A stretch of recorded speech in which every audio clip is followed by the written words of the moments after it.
Welcome to the Reconnection Club podcast, the show that helps parents heal troubled relationships with their adult sons and daughters. I'm your host, psychotherapist Tina Gilbertson. Each week I'll offer you compassion, clarity, and personal development tips designed to help you reconnect not only with your child, but with yourself.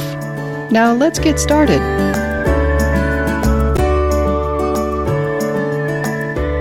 Okay, so you weren't the perfect parent. Like everyone else, you made some mistakes, but you weren't abusive and horrible. Yet now your child is refusing to let you into her life as if you were guilty of some awful crime. Lots of parents did much worse than you, and not only do their kids not demand an apology, they actually dote on their parents. It's not fair, but some parents get cut a lot more slack by their children than others. This may have to do with the temperament of the child, the match between the child's personality and the parents, and pure dumb luck. So what do you do if you have one of those kids who demands an apology? Let's say your child accuses you of something you straight up didn't do, like telling someone something about your child behind her back, getting rid of a favorite possession, or calling her a name you've never uttered in your life. Should you apologize? This question is mainly of interest if your number one concern is who's right and who's wrong. But if what concerns you is the quality of your relationship with your child and how he experiences you as his parent, then considerations of innocence and guilt take a back seat to any opportunity to demonstrate your caring and concern. A friend I've known since childhood recently told me she was hurt by something I said to her when we were kids. She described the conversation and what I said, and I had absolutely no recollection of saying it. But if my friend remembered it this way, I knew whatever I said must have hurt her feelings. Emotions help to lock in memories, which explains why, if your child was upset with you when you weren't especially upset yourself, she probably remembers the details better than you can. But of course, only from her own point of view. Because I value my friend and our friendship, I promptly apologized for what I said to her when we were kids. I admitted that I didn't remember the conversation, but I assured her that I believed her account of what happened and that I was very sorry to have hurt her feelings. Since the apology was wholehearted, it didn't bother my friend that I didn't remember the incident. What mattered to her was that I owned up to hurting her feelings and expressed remorse. While I felt somewhat burdened by what my friend had shared with me about my behavior, my friend felt better about our relationship. The apology had repaired a little crack in our bond that I hadn't known existed. That's what a good apology can do.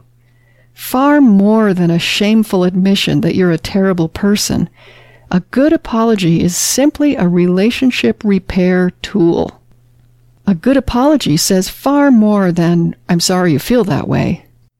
A good apology demonstrates that you care about the person, you care about how they feel, you regret doing damage, even unwittingly, you value the relationship you share with this person, and you're open to feedback, which is extremely important in any authority figure, such as a boss, a teacher, or a parent. Yes, you are an authority figure, even if you don't feel like one.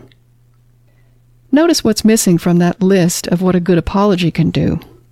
Apologizing doesn't demonstrate that you're guilty or bad, only that you're a good person who is sorry for the damage that was obviously done.